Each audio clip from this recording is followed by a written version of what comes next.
Mukesh obtained a degree in a very fraudulent way, which should not happen to any girl, any woman in this world. ആദ്യത്തെ അതിജീവിത ഫേസ്ബുക്കിൽ കുറിച്ച വാക്കുകളിലെ അവസാന വരിയാണ്. സമരവേദിയിൽ അതിജീവിതയ്ക്ക് വ്യത്യസ്തമായൊരു ഐക്യദാർഢ്യമാണ് മുഖ്യമന്ത്രി നൽകുന്നത്. ഏതായാലും ആ കത്തിൽ രേഖപ്പെടുത്തിയ വരികൾ love you to moon and back എന്നതാണ്. Mukesh is a very abusive ആണ്, ഭയങ്കര abusive, characterless person. He doesn't respect. പെണ്ണുങ്ങളും പറഞ്ഞാൽ റെസ്പെക്ട് ഇല്ല, ഒട്ടുമില്ല. He beats me up in front of his father it self.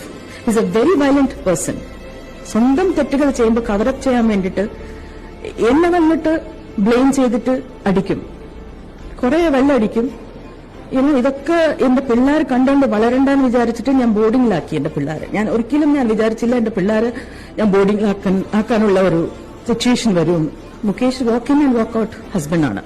വീട്ടില് എപ്പോഴെങ്കിലും വരും പോകും, വരും പോകും. And bringing women to my house, his whoever he was connected with, he'll bring them home, drink and beat me up. What do you call this kind of person?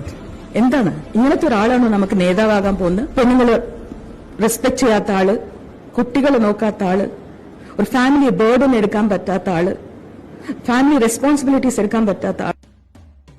Jury ചെയർമാനായ കുഞ്ഞു Muhammad hotel മുറിയിൽ വെച്ച് ലൈംഗിക അതിക്രമം നടത്തിയെന്നാണ് FIR ഇട്ടിരിക്കുന്നത്. K G Kamlesh വിവരങ്ങളുമായി. കമലേഷ്, കേസിലേക്ക് പോകുമ്പോൾ എന്തൊക്കെയാണ്